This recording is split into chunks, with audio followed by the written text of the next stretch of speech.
What's up, everybody? It's your girl, Chef Che, your LA-based loyalty raised music appreciator, and we are back with another episode of the Culture Menu Podcast, and we have our favorite guest host, Lasani, my brother, the one and only.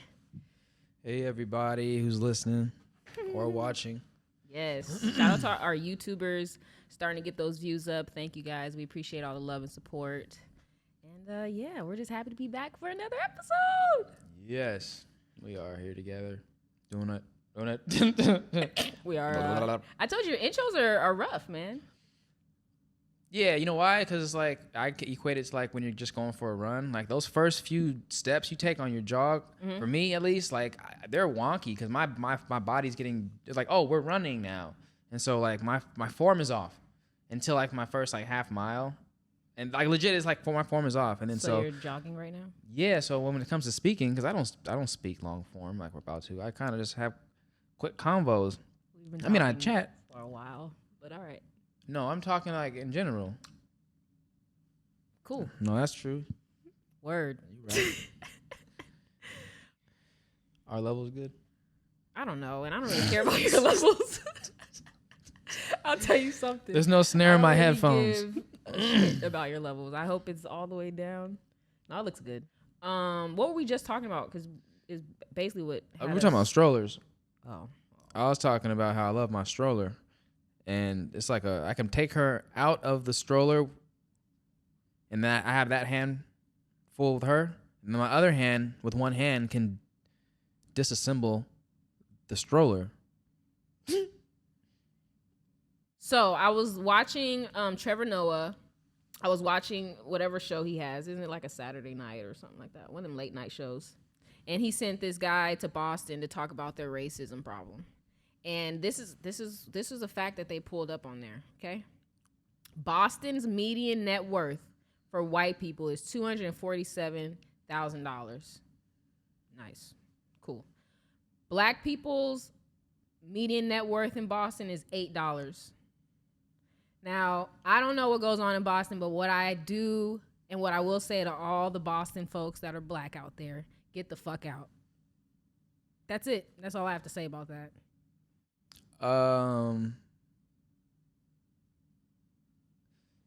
How did we get here? You told me to just start talking. Wait a minute. Yeah, and then you were like, did you know they had sniffable weed? You said no, so I skipped the topic. I thought you were gonna tell me about it, and then you're like, yeah. You start talking about Boston. I'm like, okay, maybe the sniffable weed's in Boston, and you're like, did you know that white people make this much, and black people make this much? And I was like, all because they all sniffing weed. So I was confused. I thought you were gonna talk to me about sniffable weed, and you done jump subjects on me. Let's talk about sniffable weed. What is that? Tell me what it is. I just need a second. Yeah, it'll take a second. Tell me what sniffable weed is. I don't understand why you moved past that, because I told you I didn't know. Obviously, I wanted you to tell me what it was. Okay. So tell me what it is. Talk to me about it. Great. Like, you can sniff all weed, I think. So excited for this episode. I've been looking forward to this episode, and maybe that's just what happened. I got so excited that I just skipped topics. No responsibility on you at all. All right, so basically they have this new sniffable weed, guys, that you can get delivered to your household at any time, and it's called Canna-Bump. What is Canna-Bump? It is literally white powder in a little vial about this big, with about half your pinky. Me? I need them? No, you're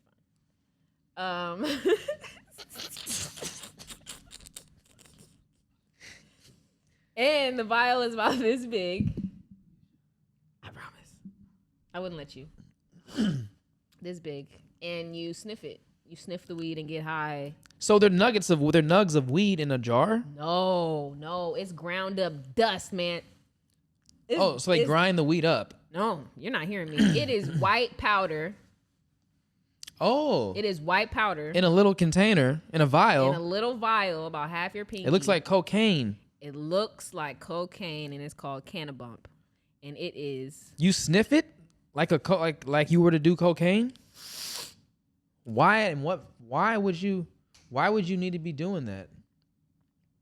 Why are would you cross blending two different Yeah. experiences? So did you happen to look it up? This is from Leafly.com. It says a new cannabis product made waves this past week and not in a good way. Canna-Bumps is a snortable powdered cannabis concentrated package. It even comes with a mini spoon for ease snorting and a card to break it up. Cut it out. This is gross. Cut it out. Okay? Cut That's it out. crazy. That's crazy. Yeah. So you just, no, officer, this is not what you think it is. It's actually legal. You want some? That's wild. That's not a good.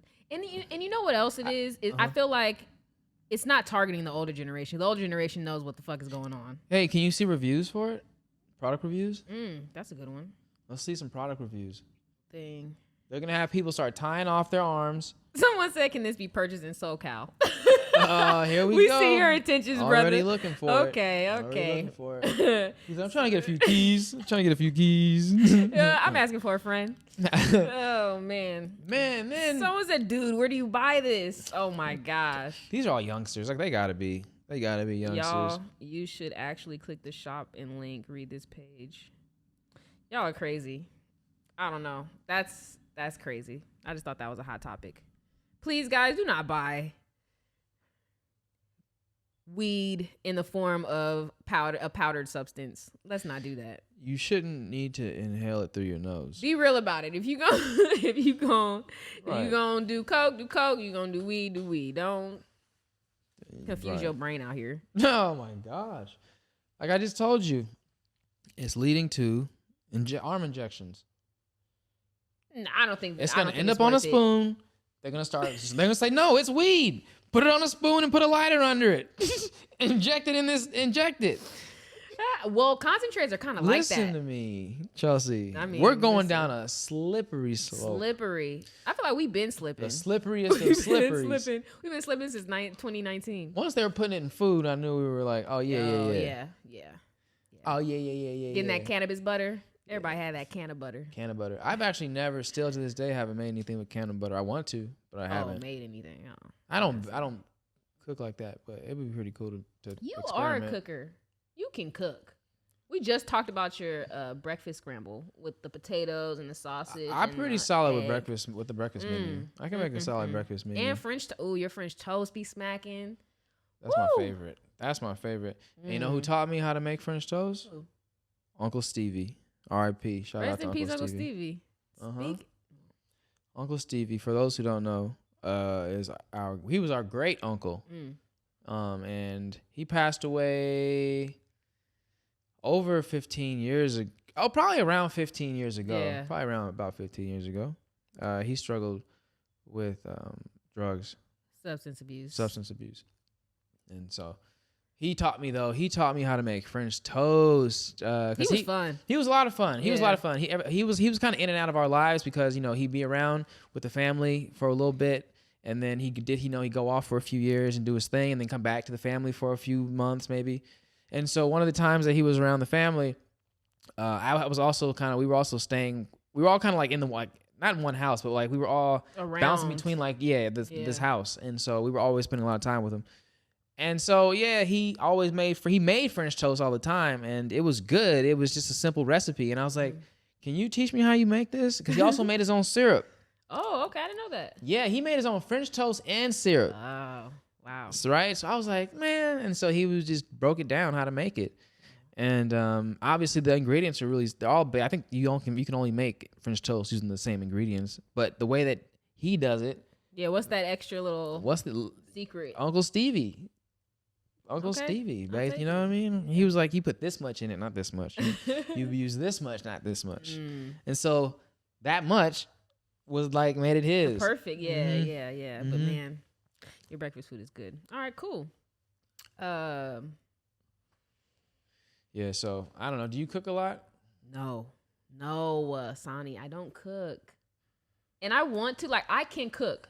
I can cook about 2 things: stuffed peppers, chicken piccata, and a sandwich. But those are like the 2 first plates are really good. But other than that, I can't cook. I just don't. Yeah, I'm like, as we're having this conversation, I've never had anything that you've ever made. Wow. Wow. Why'd you have to say it like that? Like with so much never. Yeah, Like, I've never calm like down. whether it be an egg, a Hold bowl on. of Let's cereal. I don't think I've ever had anything you've made. Wait, but let's just That's be how very. Hold on. frequent you're in the kitchen cooking. Let's. Wow, this took a very hard left. Okay, I think the The only judgment. times you've cooked calm down. is when you were probably in relationships. Calm down. And you had to cook over every now and then. Now that I'm really thinking about it. And I think that's the truth. Calm down. It's all right.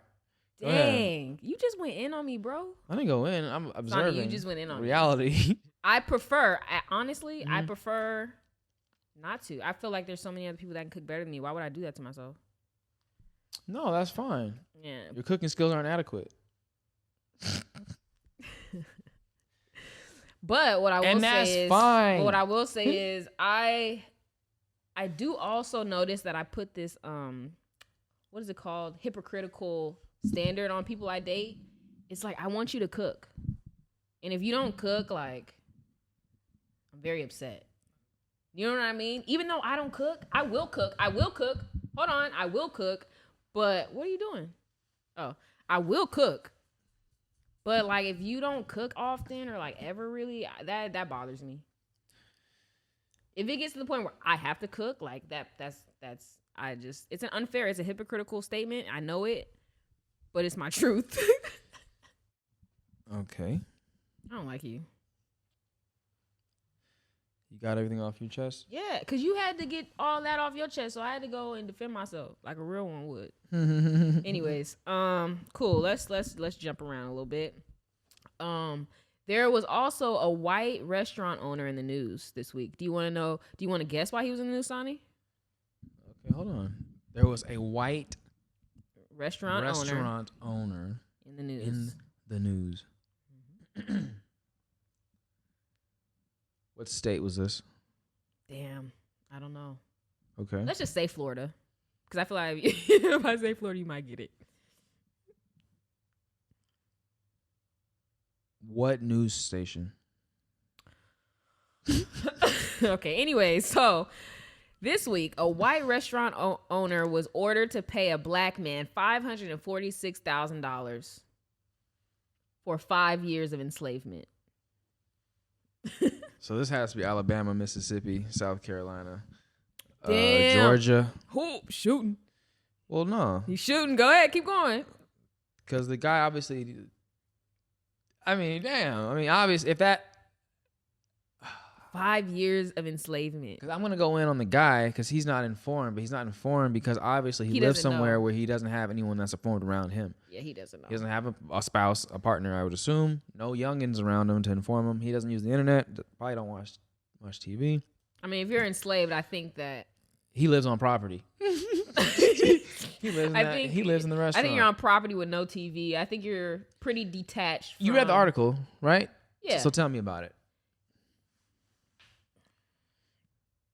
Because I do know that there's places like in Mississippi, there's certain plantations that still operate when there's people on that.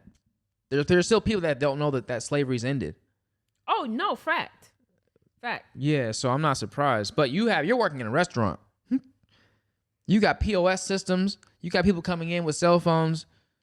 So you have a way of, I assume, of knowing that you should be... What does enslavement mean?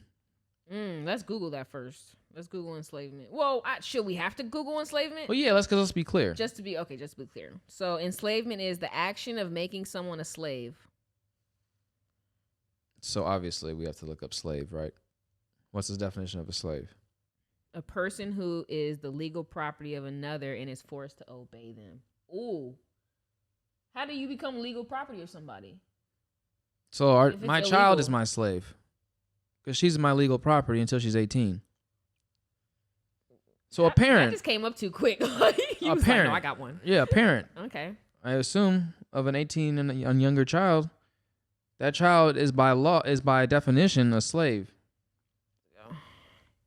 Black man who was made a modern day slave by a restaurant owner is owed $546,000. Bobby Paul Edwards was previously ordered to pay John Christopher Smith, who started working for Edwards in 1990, $273,000 in back pay.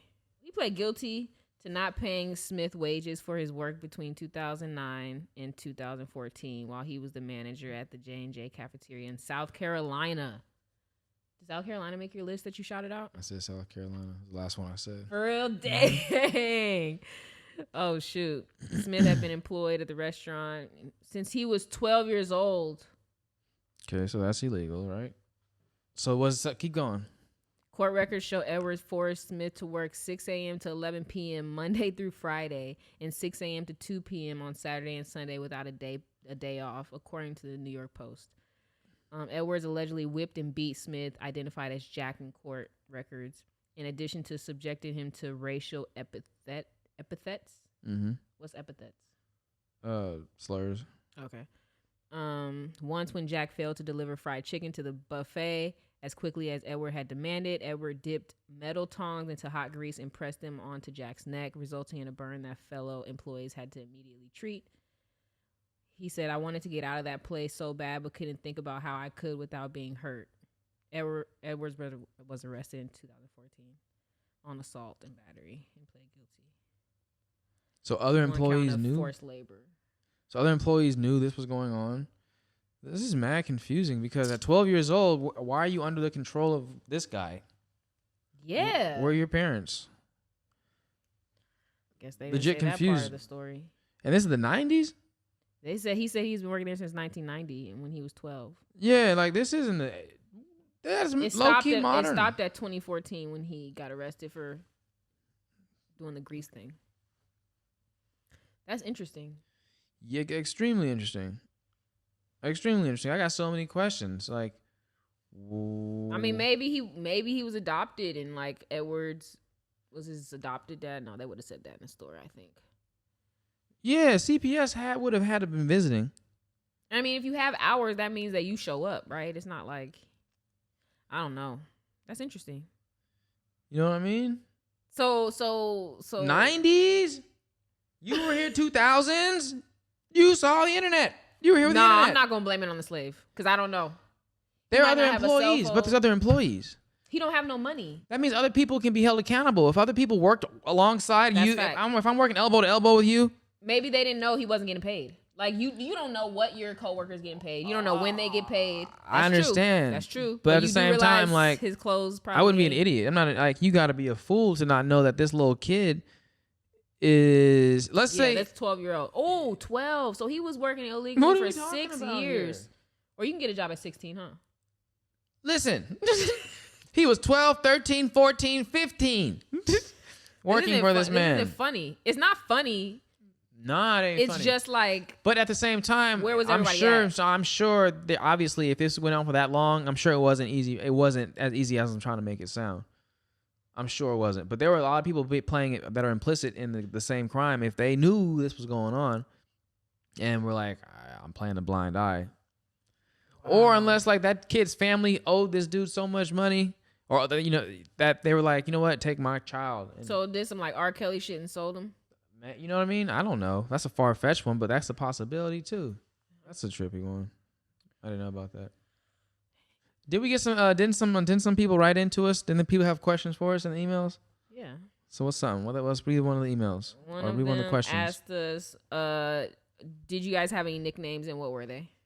Oh, we already covered this. Well, so it says nicknames and explain them all. Whoever they are wasn't listening to our first episode because we went over them. Baby Heave and angry ass little puppy. But that's not true. You have more nicknames. They don't necessarily have to be nicknames that you had many nicknames, Sonny. Okay, I did. I had a few. Oh my gosh. See what I'm saying? Oh my gosh. Go. All right, we'll just go for tit for tat. All right. Tit for tit. One of them, I was called Smush. Why were you called Smush? Smush, because they say I look like Smush Parker. He used to play for the Lakers. Okay. I used to be called Smoke. I used to be called Smokey. Why? I don't remember. Okay. So are we BSing here on this podcast, or what are we doing? Yeah, I'm BSing. I don't remember though. But then it changed to Smoke. Why they call you Smoke? I don't remember. I think that's the fifth. And then kind of game Chelsky. here? The people at the studio would call me Chelsky. Like DJ Chelsky. And Chels, everybody calls me Chels. Sometimes people call me my government name, Chelsea. Chef Che is just for this podcast, so. Yeah, Mike calls me, he calls me Bentley. He used to call me Bentley. Yeah. Yeah. I was like, I don't know why, but he just did. And any other nicknames? I don't really have any other nicknames. That's it. I call you Dre. But that's only because, like, I used to call you Sandre, and then I, like, shortened that to, like, Dre. Yeah. So, or I'll call you San. You have more nicknames than you're, like, actually saying, but it's cool. We'll move on. Nicknames? Those aren't nicknames. Those are just, like, different nicknames. ways of saying my name. No, my that's first a name. nickname. If you turn around to Dre, No, that's Dre's a nickname. If you turn around to San, that's a nickname. If you turn around to Smush, that's a nickname. I would never turn around to Smush. You would turn around to Smush. No, because I didn't acknowledge it. You didn't like it, but you acknowledged it. Whatever. I didn't acknowledge Bentley. it. You had a whole piggy bank that had Bentley on it. Bentley safe. I'm done. But All Mike right. made that. Mike wrote it and everything. He said, "This is Bentley safe." But Sonny, that's a nickname. I'm not. That calling only I'm Mike not calls doing this me with though. You. I'm not teaching you. You know life. what I mean? Only You're too old. See, that's what I mean. Like, it's kind of no. That's one nickname that one person calls me. No one on this planet calls me Bentley. Only Mike will call me Bentley. You know what I mean? Like, I call Mike Olive.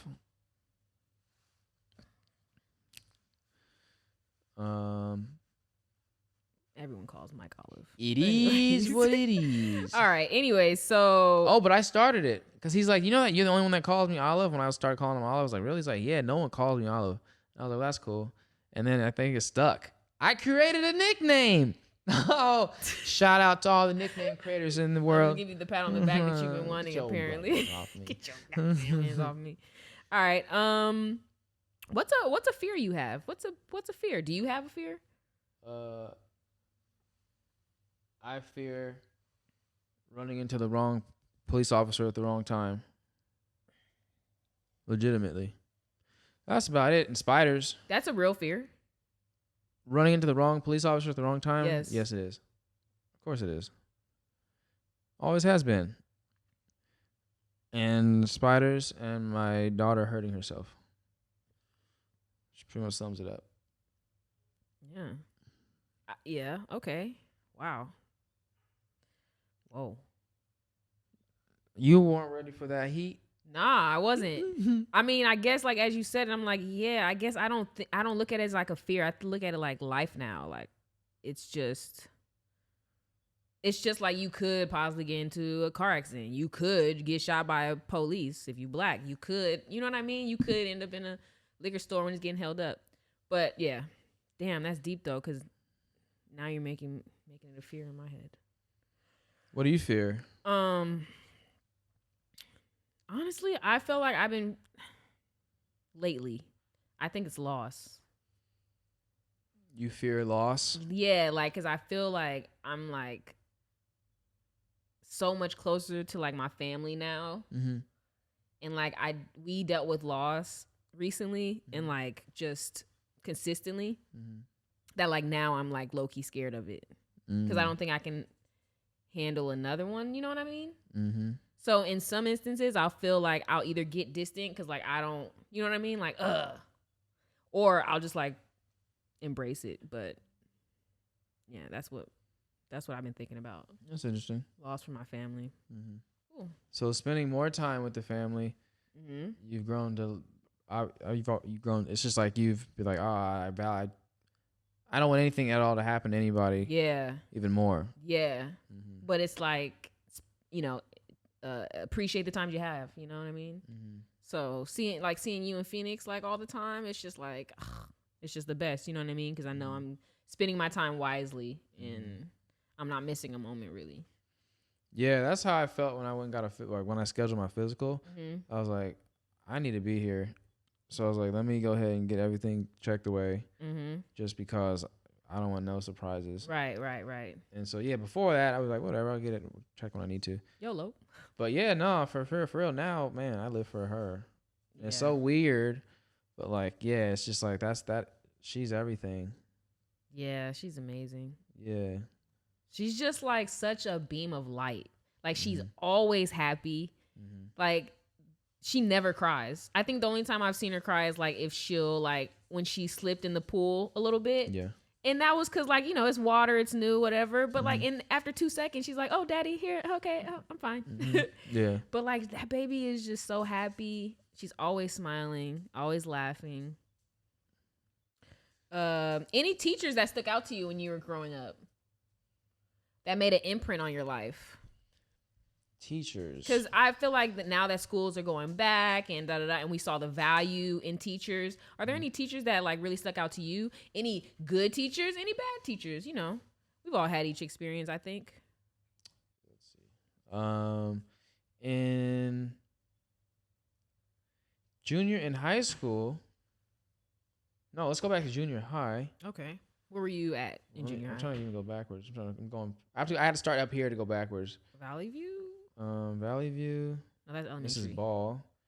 Okay. She was a little bit. A little bit. But wait. People need to know where Valley View, what city it's located in. So. Oh, Santa Clarita, California. Yeah, like Canyon Country. Yeah, so. I mean, I remember like a lot of my teachers, but ones that stand out, like Mr. Pardee. Okay. He was a English teacher. Okay. In 8th grade, at my junior high. My junior high was 7th and 8th grade. I think I had him in 8th grade. But he was like, he had a big gap in his teeth. Mm-hmm. He had like a mullet kind of, and he kind of like hopped around when he walked. But he had like a deep raspy voice. Okay. I mean, he didn't take no shit. Oh. He didn't take no shit. Like he Okay. looked like a hippie. What's his name again? Mr. Pardee. Pardee. Shout out Mr. Pardee. Yeah, he was cool. And then once he found out, once we took roll, and he was like, Lisan, and I was like, oh, Lisan. He's like, oh, what is that? And he was like, I was like, my dad's from Belize. He's like, Belize? He's like, I was in Belize. And he went on a rant about how he loved Belize. And like, since like he and I were straight, he might have said something to me once, and I probably deserved it. Right. But like, he used to go ham on people. Like if you showed up late, if you showed up 1 second after that bell rang, he was on your head. Yeah. He was at that door waiting to close it on you. Ooh. And like if you didn't turn something in that you should have, he was on your head. And he was cool with me. Like I didn't really do nothing either to tick him off, but like he didn't really say much to me. You need to be talking into this part as much as possible. I didn't even know it fell. Right. That's dope. Mr. Pardee. Mr. And I was in Pardee. elementary. No, you weren't listening. No, Junior high. Okay. Like 8th grade probably. And then I remember a history teacher that I had my sophomore year, junior year, I think, of junior or senior year of high school. I forgot his name. Older white guy. But he just like made history pretty interesting. Don't know why. Because he had a lot of it memorized. You know what I mean? Like he like knew history. He knew what he was talking about. Yeah, like we turned to a section of the book, so you read the section, like, okay, World War II. Right. And then, he like knew those like in-depth stories. You know what I mean? Like he was a storyteller. Got you. Yeah, so he made history real interesting. I really liked his class. I got a good grade in his class. Okay. And that's the difference between like teachers, right? Obviously, it's always you got a solid teacher, you're going to want to understand the content. For sure. I think. Any high school? That was high school. I said, you're not listening. You're not listening. No, it's not that. You said junior high. No, I didn't. Okay. Well, I thought I heard junior high. I remember Mr. Prince. He was also another history teacher. He was pretty dope too, but he started sleeping with the volleyball coach. Sonny, what? So that happened. What are you doing? You can't put people's names out there. And that's Printz. Prince. Oh my gosh. These are facts, so it's not like Sonny. I'm Okay. spreading rumors. No, I mean, yeah, you can't. What else? Tell me something that you remember from high school. Tell me something that you remember seeing in high school, like whether it was someone arguing with the teacher, a fight, someone tripped. Tell me something that you remember seeing, and you just like it still sticks with you to this day. Something that you can't remember unseen. I mean, something you can't unsee. That I can't unsee. In high school. Yeah, in high school. I feel like Santa Cruz was weak. You went to a few different high schools, so I feel like you should have a lot of references to pull from. I mean, I think I saw somebody get stabbed, but it's not like they were leaking bad. It was just like, you know, somebody was holding them and they started walking them quick. So I didn't see too much. It was just like. Wait, what? What do you mean? Like somebody got stabbed. I think I was at Birmingham at the time. Somebody got stabbed, and then it happened so fast. Like by the time he got stabbed, they separated him. And you saw the knife? No, it just happened so fast. Like by the time you're looking over, you hear and then you know you look over and it's like, oh, somebody's on the floor, and then he stands up, and then you realize he's bleeding, and then somebody's holding him, and they walking him, and then somebody else taking somebody. You know, to look at all of it, it's like That's interesting. It happened so fast though. Oh, so like yeah. I think they didn't want that kid to die. Yeah, you go to juvie for that, don't you? Oh yeah, I'm sure that kid got like attempted murder. To be in junior high stabbing people? No, that's high school. I'm saying, yeah, you just out of junior high. Yeah, like no, Birmingham was pretty active though. I mean, but yeah, I'm just saying, like there ain't much of a difference between going from 8th grade to 9th grade, nothing but a summer. That's true. That's true. I remember my friend, he had asked. This is when I went to Independence High School, so it was like once I couldn't go to regular school anymore, and this big old Samoan dude, and he was like, you know, asking for, oh, I'm hungry, you know, can I have like a thing? And she was like, nah, like you can't have, like I don't have anything for you, kind of thing. He was like, oh, okay. So he just told me when it was like break time, you know, our Independence was so small, like all the teachers just stood outside to like watch everybody because you know it was an active school, so everybody had to be on alert. You know, he was like, watch right here, I'll be right back. And I'm like, what? He was like, just stand right here, I'll be right back. I'm like, all right. He goes in there and he hops through the little hole. Big Samoan dude hops through the little hole to get into the little assistant lady's office. And he grabs the lunch tickets and some money, and then like, you know, buys us all lunch. Oh, and made it out? Like he didn't make it out. By the end of the day, they realized what the fuck had happened. All the lunch tickets were gone. All the money was gone. Oh, he took too much. Yeah, he was doing too much, and it was like, who did it? Like, only person that asked me, and he said, okay. Like he, you know, the principal feels it. You're like, oh, okay. She's like, okay. This guy right here is about to do something. Oh, I was like, man. Okay. That was the last day, and I asked him, I was like, why you do that? Like, you can't, like, last day. He just didn't care. And that was my homie. I was so sad, because that was like my dude. But that's wild. I mean, yeah, he was hungry, and she didn't just give him $1 cup of noodle. Like, if, you know what I mean? I don't know. True. I mean, if I'm at school, and it ain't mine, and like, obviously I don't own the school, and the kid was like, can I have one? Go ahead, little boy. I'm sure he didn't say it either like that. He was probably like, hey, hey, can I get a cup of noodle? She was probably like, no, I don't know, we don't. He was like, oh, okay. I think he was just ready that day. It was like, he was ready. Yeah. What's your wildest thing? I mean, we talked about the riot. Talk about that riot. Let me see. What else did I see? Man, I wish my memory was a lot better. Like, meaning, like, I wish, like, I could. Well, just take your time. Go through a Rolodex and be like, what happened on this year, this day? I mean, I said this that pops out. In high school, what's something that I can't unseen? I know something you saw that was crazy at school. What? Your homeboy that hit the fence. Go ahead. Oh, I didn't talk about this before? I forgot about that. So. Oh, you know what? Because I was clenching their booties. I tell you something. I was thinking high school, so that didn't even cross my mind. Yeah, I hate this story. All right. So this was in had to be maybe 2nd, 3rd grade. Okay. Recess. That's when like pretty much like your first break. Party time. Yeah. And when you're in school. And so we were playing football, or we were playing catch. And there was it was me and my buddy Alex.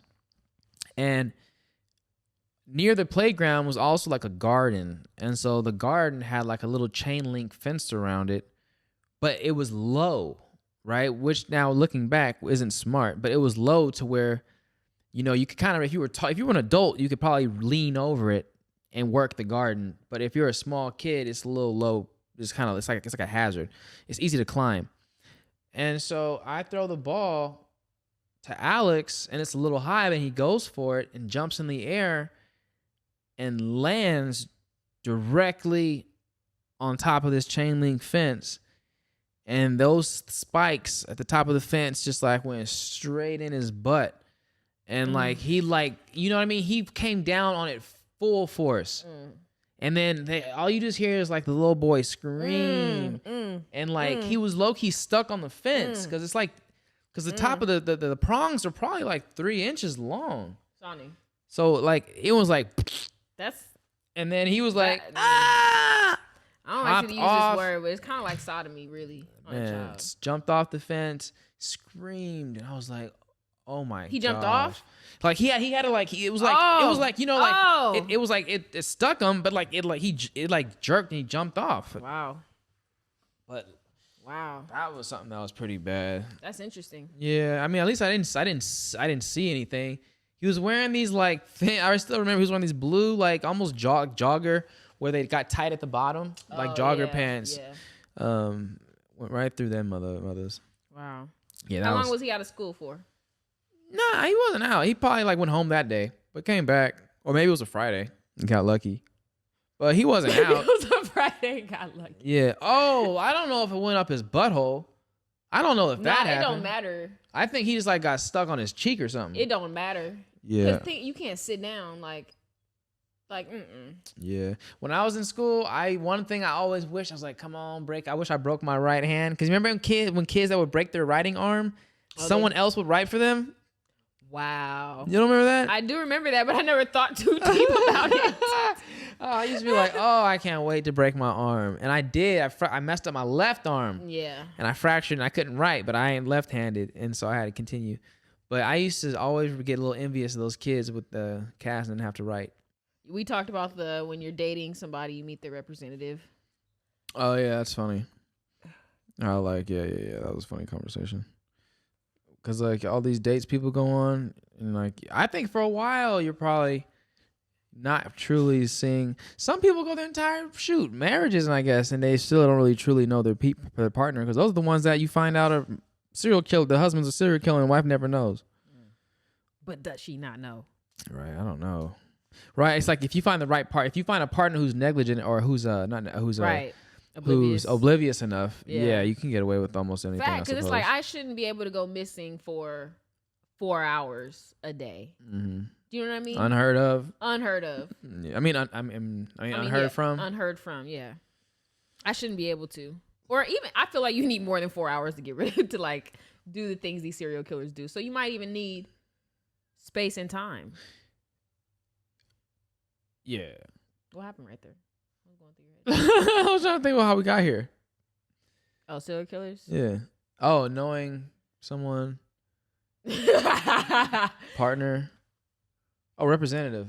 Oh, yeah. When you're dating somebody and you meet their representative, and sometimes they carry their representative a little too long. Yeah. Then you end up in a relationship. Yeah. With the representative. Yeah. What were we comparing it to? And then when you meet the owner. Yeah. What were we comparing it to? You realize you want to get out of this shit? We're talking about comparing it to like a restaurant. Right? It's like, you go to the restaurant and you have a complaint and you're like, can I meet the person in the kitchen? Can I meet the person that runs this? And they're like, nah, they're not available right now. It's like, oh shit. I don't think I want to do this. Oh shit. But then when you do meet the owner, you realize why. You realize why their restaurant's all fucked up. You realize how they got bad reviews and shit. Oh my gosh, man. Oh man. Because you like that first impression. It's a cold piece. The first impression is a cold piece. Everyone cherishes the first impression. Yeah. Because that first impression usually will get someone to either come back or not. Yeah, exactly. Right? Yeah. And so. Yeah. I mean. That's so funny. I feel like we can go. There's so many jokes. There's something in there. There's something in there. Yeah, for sure. But like, yeah. So do you tend to like? But when you go on dates, do you keep that in mind? Is that something you think about? Like, I'm not really meeting the real you yet. Oh yeah. I mean, I'm like, I understand everyone has their flaws. Like, I'm not an idiot. But I just feel like after like you just wait for it to like dwindle down, like their wall. I feel like it's a wall more so. Mm. And all you get to see is them peek over the peek over the wall, and you're just basing it off their face. You're like, okay, well, I Mm-hmm. like this face. You know what I mean? And then like as the wall breaks down and those brick by bricks, you're like, you're being revealed the whole person. Yeah. So I keep that in mind. Imagine. So do you imagine like say it is a wall? Okay. So imagine a real big brick wall, and then on one end of the wall is the person who's holding that wall up, which is that person by themselves, right? Okay. And so do you think that over time they choose to slowly like let that wall fall back, or just naturally there's like, I can only hold this wall for so long, and their arms start to shake, and eventually you start to see the chinks in all their armor as they start to fall apart? Both. And that's why I try to be as authentic as I can in the beginning, because I don't want you to fall for somebody that's like not them. Like I feel like I'm unapologetically me always. You know what I mean? But you know, it's not like that all the time. That's okay. I mean, it's not okay for me, but shit, it's okay for somebody. You feel like you're not you feel like you are unapologetically you? Yeah. Like I'm me always. Like, yeah, you're not compromising who you are. no, never. But don't you change? Yeah, I evolve and I grow and I learn, and I'm open to that stuff. But like, I'm not gonna let someone dictate me. That's not happening. I'm not gonna change because I'm trying to get to know you. Because if I do that, the end result isn't gonna be what I want it to be. No, everyone needs to be who the best representative can be. Everybody just needs to show the owner. Because the reality is, yeah, you don't share everything on the first couple dates, right? Because there's just like every person's too complex. What are you gonna say? I can't tell you everything about me. I mean, I could try. Yeah. But I mean, you're not leaving it up to that person to have their own experience either, really. If you're like, I'm like this is what I like. If you're not like this, don't mess with me. This is what I can't stand. And I have this quirk about me. I love staying up late. I feel like if you put everything on the table, then what's left? I get you Eminem'd yourself, you 8 Mile'd yourself, but that kind of like leaves nothing for your partner to like, what's left on the table now? No, yeah. And when I'm first dating, I don't feel like I'm talking about me. If anything, I'm trying to create the experience. How are we gonna go through this experience together? Whether it's a dinner, whether it's a strip club, whether it's a club, a regular club, a bar.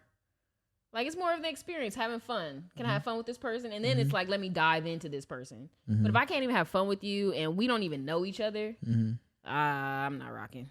I'm not rocking. Oh, I had a fun fact and I didn't get to say it earlier. Jeez. So, let's see if you believe this one. 259 players were drafted into the NFL this year. Not one came from an HBCU. Fun. You said that's a fact? That's a fact. Okay.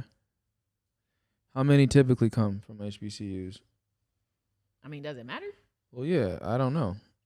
I mean, I don't think because I don't think HBCUs are big football schools. But why not? They're just not. But like, why aren't they picking from HBCUs? Why do you think that is? Because athletes aren't going to HBCUs to go to the NFL. That's not true. No, what you're not getting, what I'm saying is HBCUs aren't focused in athletics like an ATM, like a Texas school would be. That's what I'm saying. That's all I'm saying. No, I hear what you're saying, but I'm saying. So they don't have a big draft pool. That's what I'm saying. To begin with, I don't even know how big the draft pool is at HBCUs. But no. But you're starting to see that black students are going to HBCUs because they're trying to change that, right? But so they do have athletes. Yeah, but less people, I think, are also striving to be athletes. I think more people are becoming business focused than athletes. So I'm saying, what I'm getting at is, if this, say 0 came out, if what was it last year? What was it, 5? I'm just saying. Let's look at how many. Yeah, that's what I'm saying. But it still doesn't take away from the fact that nobody was drafted from the HBCU. That's not crazy to you? Not until I find out how many people are typically. Because like I just said, I get it because less black people are probably focused in athletics. They're probably trying to get a different hustle on. Should I do 2020? Should I do 2019? Give a goddamn. You brought this up to me. You better have your ammunition. Well, it was more than one. Did any if you get drafted? It doesn't say a number. How many drafted in 2019? Right. So it's like, if it's not even, whoever that article came from, or that fact, like, why are they even looking into that number if there's not even? What do you mean? That means you're not going to black colleges to find Athletes, man. Sonny. I think you don't. I don't think you understand how the college athletic system works. Like I keep trying to reiterate that athletes that want to go to the NFL aren't going to HBCUs. Bro. That's what I'm trying to be clear. That's not true, though. That is not true. You see it all the time. You even see, what's his name? Master P's son decided to go to a HBCU. You see Dwayne Wade's son, I think, decided to go to a HBCU. You see people going to HBCU. So you can't say that it's because people don't go there for football. You still go and scout You people. just name dropped 2 celebrity children. But what I'm saying is they're still athletes. These are still athletes. Yeah, if Take their LeBron's name off son of went it. to the smallest school in Arkansas, they'd still fine him. But he still wasn't drafted. What are you talking about? What I'm talking about I'm saying is that you can go to a HBCU and still be drafted just because there's not too many athletes that come out of HBCUs, which is not fact because we just looked up on 2019 and it showed me at least one person. I didn't go through the whole list. What I'm saying is people obviously what ground are you standing on? This is obviously the first time that it's probably happened that we weren't getting drafted in the current times from an HBCU. And I'm saying you're trying to say, oh, well, people don't go to HBCUs. Well, you know that's not true. Everybody in NFL is black. And if you think that people don't go to HBCUs trying to play football and be like, oh, well, I want to get an education too, then you're crazy. I'm letting you know that what I just said is factual. So I have no reason to sit here and argue with you. You don't have to. Because I'm letting you know that you just listed one player out of all the HBCUs. Yes, because people don't go there to go to the NFL. That's an anomaly. That one dude was super gifted and got chosen to go to the NFL. Yeah, those schools those schools are more so. It looks like multiple people get drafted every year in HBCUs, but okay. And I'm sure it's less and less. Less and less. I don't understand your defense because it still doesn't make sense to me. What don't you understand about what I'm saying? What I'm saying is just because say it differently. Just because stereotypically or typically people don't go to HBCUs to get drafted does not mean that they still shouldn't be scouted and they still shouldn't be given the opportunity to be drafted. That does not make sense. They're all given the opportunity to be drafted. But they probably don't have caliber athletes that are draft quality. Wow. That's crazy. You're crazy. They're all at different schools. They're all at the other schools. You sound nuts. You sound nuts. I don't understand why you're so... You sound nuts. And I don't even know that much about NFL or football and all that stuff, but you sound nuts. Okay. How many schools are in the HBCU? I don't give a fuck. Exactly. Because all I'm saying is... You don't, because you're not open. Sonny, I'm trying to let you know. Because you're like, oh, they ain't taking nobody from these schools. Like, there ain't nobody to take. Sonny, even if,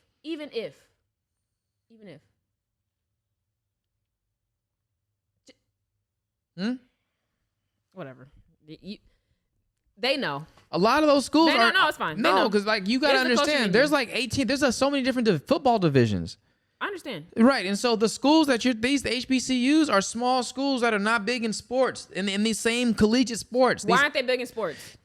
They're smaller schools that focus on other things. No, it's because people don't give black kids an opportunity like they do the rest of the fucking world. Oh my God. I'm just telling you. We're talking about sports programs. We're talking about sports. Yeah, we are talking about sports. We talking about practice too, bro. Oh my goodness gracious. What are you so confused on? Because you know what's happening right now and you know what road I'm going down. I know what you're trying to say, but you're trying to fit fuck the people that draft you're trying to fit a square in a peg hole and a round hole. Okay. I'm trying to fit a square in a round hole which can fit. No. Depending on how big the square is, just to be clear. Anyways. Wow. You tripping. You crazy. I don't know what you're not hearing. I don't know what you're not hearing. That's I don't know what you're not hearing about what I'm saying to you. I heard what you said, but that's not a valid reason for me. Okay, I don't know what to tell you. You don't have to tell me that. Don't touch me. Let me compare it. Let me give you. Touch me. Let me give an example. I don't want any more examples. Maybe it'll make more sense to you. No, I don't want any more trying. You know what I'm saying? No. It's good. It's cool. Whew. It's like an NFL. Sonny, it's like a please. Yeah, I don't understand what you don't understand. There's no one there for them to pick. So why would they be picking anybody? Just because they're black? Like, I don't understand what you're trying to. I don't understand the point you're making here. If you're not the best at football, why are you being selected?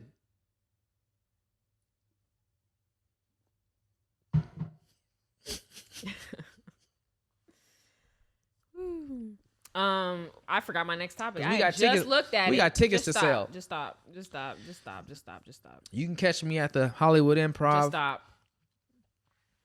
But you understand, like, if people are drafted from schools, it brings up their value, right? It brings up like donations. It brings up all Oh these my different type of God. things. Correct? Yeah. Is that true? Yes. Okay. But there's no one there to draft you. I don't understand. Why do I have to repeat myself? Like, There's no one Jesus else to Christ. draft from any HBCUs, is what you're saying, right now. You know, because all the people that you would draft went to the football schools. Even though I gave you, okay, cool. You gave me one. Okay. All right. You gave me one You're right, person you're that right, got you're right. drafted, and he must have been really, really good. No one got drafted. Oh, well, then what are we talking about? You said in 2019 or 18 there was one person. Oh, no. All right. Didn't you? Anyways, oh, I did want to ask this question, and I don't know. You can go into it if you want. We can talk about it if you want, but I just wanted to ask the question: why aren't black officers feeling more threatened? Why don't black officers feel as threatened as white officers do? That's all. Went on the job. Went on the job. You don't hear that black officers are killing white men at an excessive rate. And you don't hear about their body cameras being off. You don't hear about black people. You don't hear about black officers fucking up too much. Obviously, there is some in every bunch. I'm just saying, in general sense, it's just interesting that we have all these white officers killing black people, but I don't see them pointing it out that black officers are out here killing white people for no reason. I mean, yeah, that's probably rare. Just like black people aren't the ones doing mass shootings. Just like black people are rarely the ones that are serial killers. True. Well, I don't know if that's true because we looked up what serial killer meant, right? And it was said if you kill more than 3 people. 3 or more people within a certain amount of time. Oh, within a certain amount of time. Yeah, so space them out and you good. It's probably a different word for you. And Just we a were killer. saying, so are gang members serial killers? If you do drive-by, And kill them all at one time? Mhm. You drop 3 bodies at once? You're like, that's officially a serial killer. serial killer. Ugh. You're a serial murderer. Mm, Is there a difference? it might be. Murder is killing, but it's killing Because I murder. feel like you have to kill them. Oh, but not all killing is murder. So and so was killed in a car accident. That's like manslaughter, right? Yeah, killed in a car accident. Ejected from their vehicle. Not all killing is murder. All murders kill, but No, not all 'cause killers if murder. I'm drunk driving, I hit somebody, that's murder. All murderers kill, but not all killers murder. I don't think that that's something you should tweet. It's the truth. Repeat with me. Murderers kill. Killers don't murder. Not all murderers. Killers It ain't still murderers. sounds actually stupider now. No, it that does. 'Cause I said it out loud. wrong. Not all. No, all killers are murderers, but not all. Not all murderers are killers, but not all killers are murderers. That's like what they say. Let's do the put you on segment. You ain't racist if you voted for Trump, but if you vote for Trump, you racist. No, that's not true. That's why both of those statements are the same. No, I know. Hold on. They said just because you vote for Trump don't make you a racist, but if you a racist, you voted for Trump. There we go. I think that's it. Who said this? Who's that they that you're speaking on? Everybody. Okay. All right. Let's wrap this up. Real quick before we jump out of here, get out of here. Let's put the people on this week, Sonny. Let's put the people on to. You struggled. Okay. This is going to be the 4th time. I'll make this short and sweet. All right. So let's put the people on with the put you on segment. Sonny, put my listeners on. For those who aren't already tapped in, cryptocurrency. You might feel like you're too late, but just think about this. You were here at the creation of crypto. No matter when you get in, you're in at the beginning. Tap in to crypto. That was a good put you on segment. Dang, I don't even think I have anything to say. And that I was it. smoked that mic. I think you said it. So once again, everybody, thanks for tapping in with your girl Chef Che and my special guest Lasani, and we'll see you again soon for another episode of the. Can you say it? Culture Menu. Podcast. Coco, cha cha cha cha, All right. nigga, please.